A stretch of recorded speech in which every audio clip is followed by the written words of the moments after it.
Hello बच्चों, क्या हाल चाल। आज का जो हमारा लेक्चर है वही हमारी जो सीरीज चल रही है डी एंड एफ ब्लॉक की, उसी को हम आगे कंटिन्यू करेंगे। तो आपके सामने मैंने डी ब्लॉक लिख रखा है। वैसे डी ब्लॉक में फोर्थ पीरियड होते हैं, बट अभी हमने इसको थर्ड पीरियड तक हमने लिखा है। This is the first period, इसको हम बोलते हैं फर्स्ट ट्रांजिशन सीरीज। जैसे हम पता है डी ब्लॉक को हम ट्रांजिशन सीरीज भी बोलते हैं, ट्रांजिशन सीरीज भी बोलते हैं। क्यों इसको ट्रांजिशन सीरीज बोलते हैं? क्योंकि एस और पी के बीच में ये आ रहे हैं, इसलिए हम इसको ट्रांजिशन सीरीज बोलते हैं। तो ये होगी इसकी फर्स्ट ट्रांजिशन सीरीज, ये होगी इसकी सेकंड ट्रांजिशन सीरीज, ये होगी इसकी थर्ड ट्रांजिशन सीरीज। तो बेसिकली हमारे पास तीन अलग अलग ट्रांजिशन सीरीज हैं। वैसे 4 होती है, यहाँ पर एक 3 नंबर वाली 9 भी है, वो हम बाद में डिस्कस करेंगे। तो ये सारे के सारे पीरियोडिक टेबल में इन सब के बारे में आज हमने इनकी जनरल प्रॉपर्टीज को पढ़ना है। जनरल प्रॉपर्टीज के ट्रेंड्स को पढ़ना है कि कैसे इसमें जनरल प्रॉपर्टीज वेरी करती है, कैसे जनरल प्रॉपर्टी चलती है, इसको हमने समझना है। तो सबसे पहली जनरल प्रॉपर्टी हम सब करने वाले हैं, जिसका नाम है हमारे पास, उसको हम बोलेंगे metallic character. Metallic character, metallic character. तो आप सबको पता ही है डी ब्लॉक तो मेटल्स है। अगर हम पीरियोडिक टेबल चेक करें, एस है, देन डी है, देन पी है, तो डी ब्लॉक सब के सब मेटल्स होते हैं। तो मेटेलिक कैरेक्टर में ऑल आर मेटल्स। अब इनमें से कौन सा बॉन्ड होता है इनके पास? तो इनके पास मेटेलिक बॉन्ड होता है, मेटेलिक बॉन्ड है। क्यों सर मेटेलिक बॉन्ड क्यों है? बच्चों आपको पता है कि डी ब्लॉक एलिमेंट्स में नंबर ऑफ अनपेयर्ड इलेक्ट्रॉन्स होते हैं। जिसमें नंबर ऑफ अनपेयर्ड इलेक्ट्रॉन्स हैं, मतलब उसमें मेटेलिक बॉन्ड बनने वाले हैं। तो इन सब में नंबर ऑफ अनपेयर्ड इलेक्ट्रॉन्स हैं। किसी को भी आप चेक कर लीजिए, सारे के सारे सॉलिड मेटल्स हैं एक्सेप्ट मरकरी, Hg। आप ये हम सब 8th से ही पढ़ते आए हैं कि मरकरी तो होता तो मेटल ही है, बट लिक्विड होता है। वैसे सारे के सारे मेटल्स क्या होते हैं? सॉलिड होते हैं। तो all the D block elements having the metals they all are solid, they all are solid. और इनमें कौन से बॉन्ड होते हैं? मेटेलिक बॉन्ड होते हैं। अब ये जो मेटेलिक बॉन्ड होते हैं ये क्यों होते हैं? सीधी सी बात है, क्योंकि इनके पास अनपेयर्ड इलेक्ट्रॉन है। ड्यू टू अनपेयर्ड इलेक्ट्रॉन, अगर आप इनकी इलेक्ट्रॉनिक कॉन्फ़िगरेशन चेक करो, चलो एक की चेक करते हैं। Chromium 24, argon 18, 4s1, 3d5। अगर हम चेक करें 18, 19, 3d5, तो अगर हम चेक करें how many number of unpaired electron? 6 unpaired है। तो 6 अनपेयर्ड इलेक्ट्रॉन है, तो 6 स्ट्रॉन्ग मेटेलिक बॉन्ड बनेंगे। इसलिए very important question, chromium is hard metal.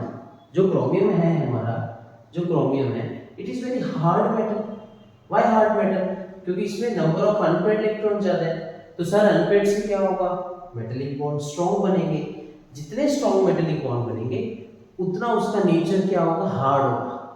एक और क्वेश्चन को आप चेक करिए, जिंक, इसकी इलेक्ट्रॉनिक कॉन्फ़िगरेशन बनाते हैं, 30 होता है, आर्गन 18, 4s2, 3d10।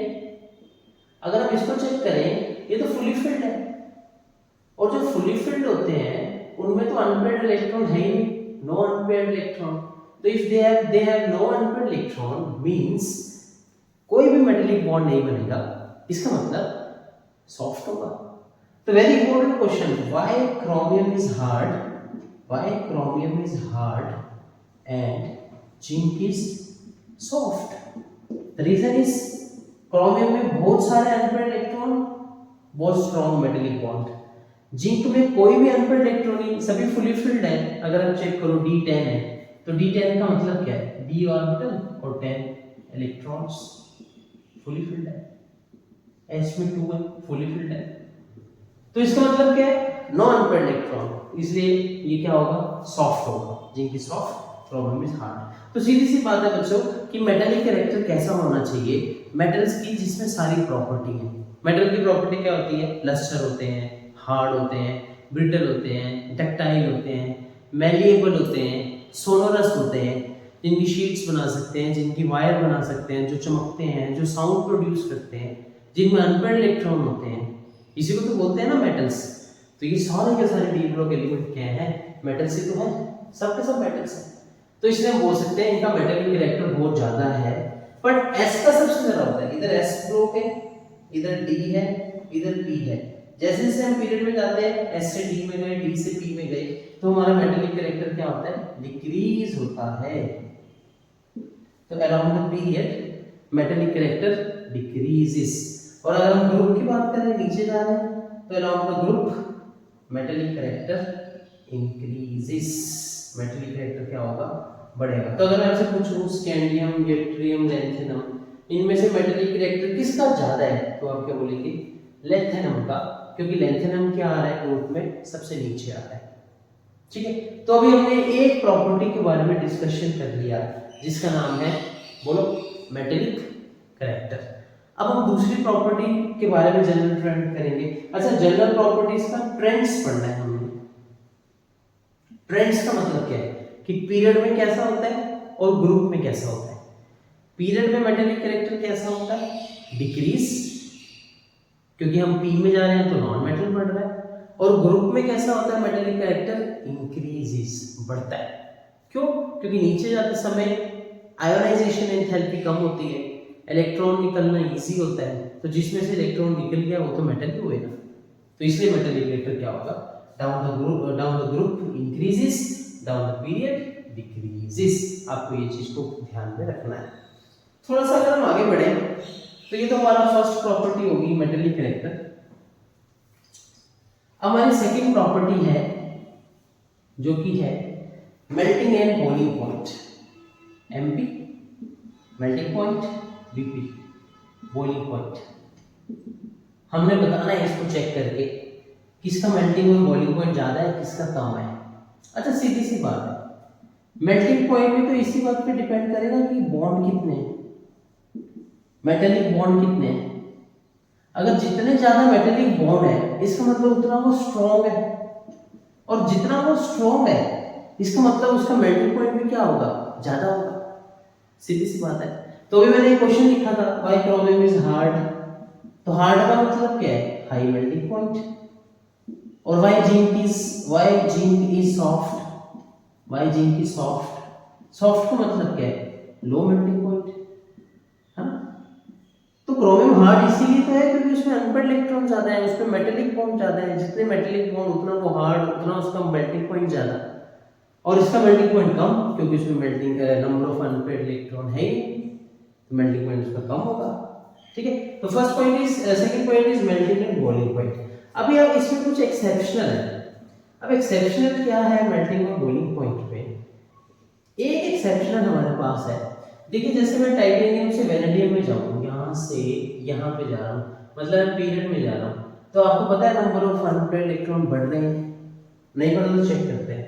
टाइटेनियम कितना होता है, 22, तो आर्गन 18, 4s2 3d2, यही होगा। तो 4s2 3d2 में कितने अनपेड इलेक्ट्रॉन है, 2 अनपेड इलेक्ट्रॉन है। अनपेड इलेक्ट्रॉन किसको बोलते हैं, डी बना लेते हैं, ये डी है, डी में 5 होते हैं, एस में 2 होते हैं, डी में 1 2, तो कितने अनपेड इलेक्ट्रॉन है, 2 अनपेड इलेक्ट्रॉन है। तो आगे बढ़ते हैं, वेनेडियम 23, आर्गन 18, 4s2 3d3, यही बनेगा। अब कितने अनपेड इलेक्ट्रॉन आ जाएंगे, 3 अनपेड इलेक्ट्रॉन आ जाएंगे। तो सेम ऐसे क्रोमियम में कितने आ जाएंगे, 5 आ जाएंगे। अब यहां से टाइटेनियम से वेनेडियम, वेनेडियम से क्रोमियम, मतलब मेल्टिंग पॉइंट बढ़ रहा है क्योंकि नंबर ऑफ अनपेड इलेक्ट्रॉन बढ़ रहे हैं। बट जैसे ही क्रोमियम से आप मैंगनीज में गए, अगर आप मैंगनीज में 25 होता है, अगर आप मैंगनीज की इलेक्ट्रॉनिक कॉन्फ़िगरेशन बनाए, यहां पे बना देते हैं मैंगनीज की, आर्गन 18, 4s2 3d5। अगर मैंगनीज की इलेक्ट्रॉनिक कॉन्फ़िगरेशन बनाए तो उसमें भी लास्ट में कितने आ रहे हैं, d5 इलेक्ट्रॉन आ रहे हैं। तो क्रोमियम की बनाए तो क्रोमियम में कितने आ रहे थे, देखिए 4s1 3d5 आ रहे हैं। तो बच्चों एक बात ध्यान रखना, ये जो है ना क्रोमियम, इसकी एक्स्ट्रा स्टेबिलिटी है, एक्स्ट्रा स्टेबिलिटी है। और एक्स्ट्रा स्टेबिलिटी होने का मतलब ये है कि क्रोमियम में अनपेड इलेक्ट्रॉन बहुत ज्यादा भी है और ये स्टेबल भी है। और ये स्टेबल क्यों होता है, तभी तो इलेक्ट्रॉनिक कॉन्फ़िगरेशन से इलेक्ट्रॉन जंप करता है यहाँ पे, यहाँ पे।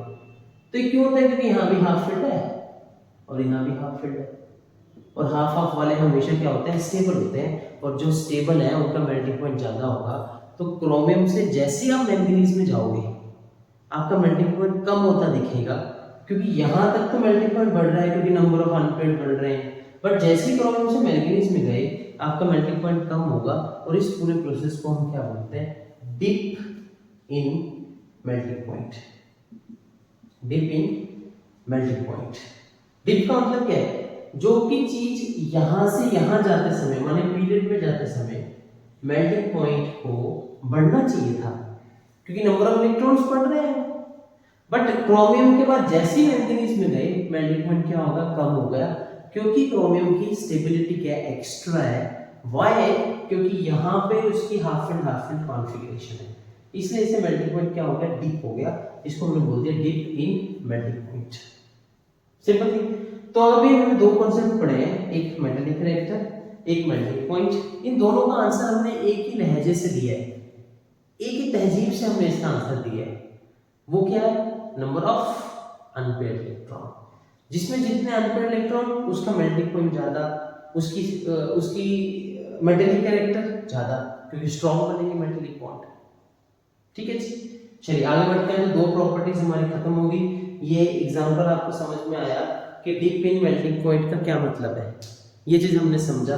अब हम तीसरी प्रॉपर्टी की तरफ बढ़ते हैं जिसका नाम क्या है, ionisation enthalpy. The third one is very very important, जिसका नाम है आयोनाइजेशन एंथैल्पी, क्योंकि हमने समझनी है। चेक करते हैं।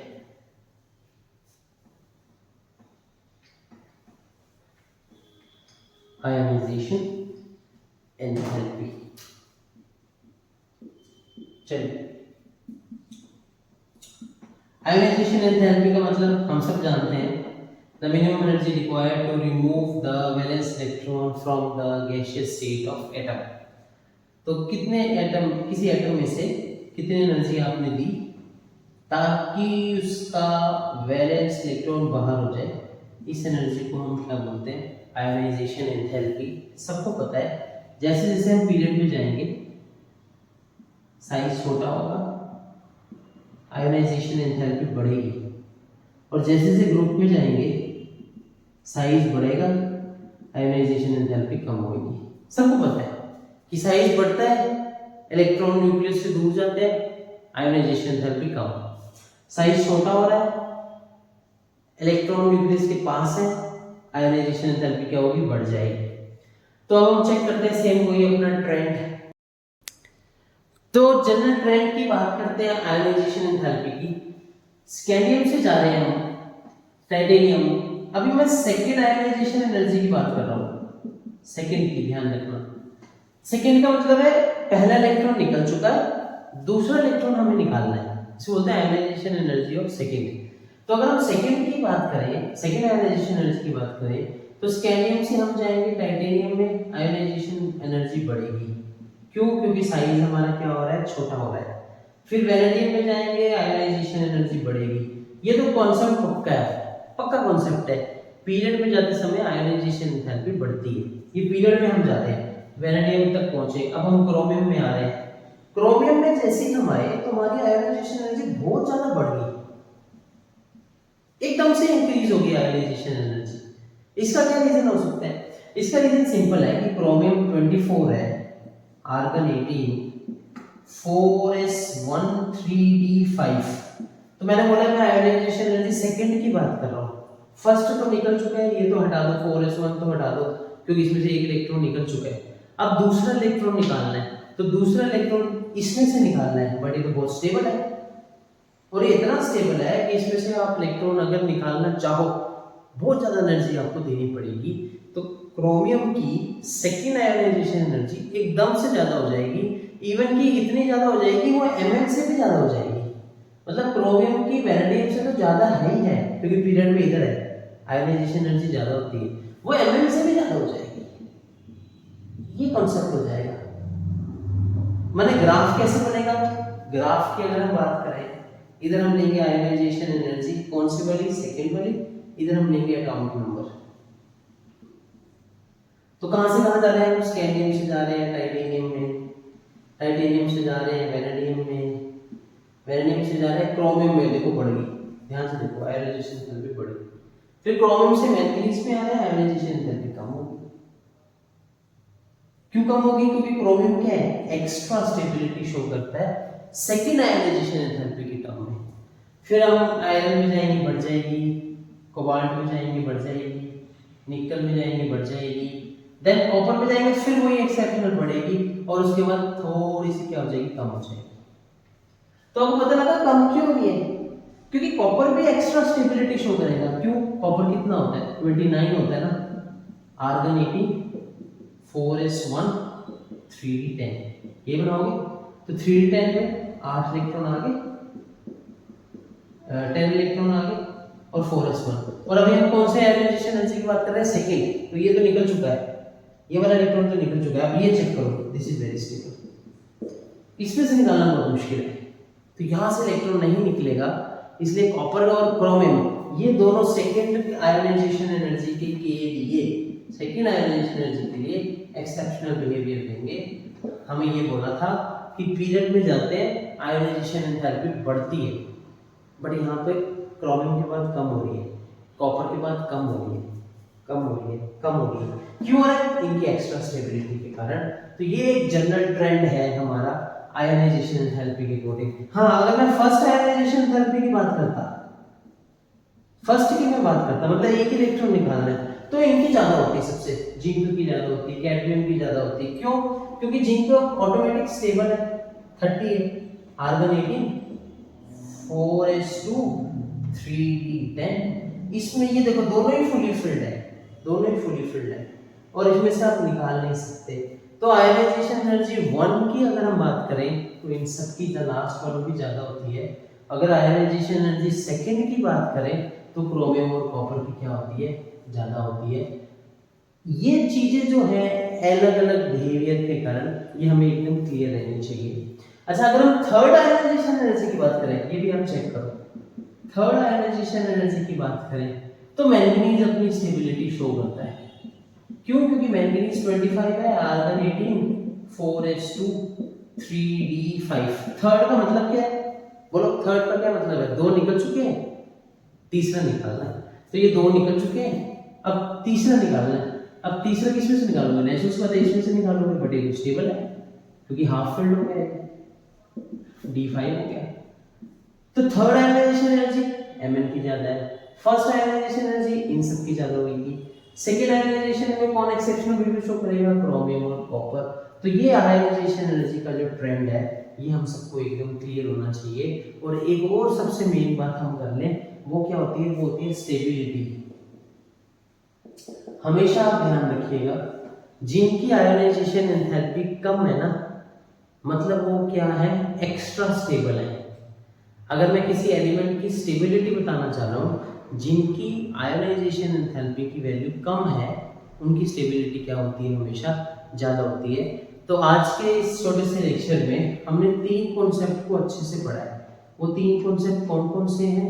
सबसे पहला कॉन्सेप्ट है आपका मेटेलिक कैरेक्टर, दूसरा कॉन्सेप्ट आपका क्या है? मेल्टिंग एंड बॉइलिंग पॉइंट, तीसरा कॉन्सेप्ट आपका क्या है? Ionization energy. और आयोनाइजेशन एनर्जी में हमने तीन डिफरेंट एनर्जी को देखा है, एक फर्स्ट आयोनाइजेशन एनर्जी, एक सेकेंड आयोनाइजेशन एनर्जी और एक थर्ड आयोनाइजेशन एनर्जी।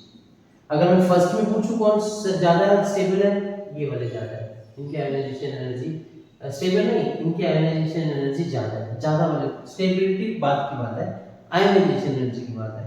अगर हम सेकंड की पूछें तो सेकंड में कौन एक्सेप्शनल शो करेगा? High ionisation enthalpy, chromium and copper. इनके नीचे वाले भी, जैसे क्रोमियम के नीचे MO है, ये भी शो करेगा, कॉपर के नीचे Ag है, ये भी शो करेगा। और जब थर्ड आयोनाइजेशन एंथैल्पी की बात करें, थर्ड वाले की, उस केस में कौन शो करेगा? मैंगनीज, क्योंकि ये अपनी दो इलेक्ट्रॉन निकाल के तीसरा इलेक्ट्रॉन निकालना इसको मुश्किल है। आज का लेक्चर इधर ही रखते हैं, कल आपसे मुलाकात होगी, तब तक के लिए टेक केयर, बाय बाय।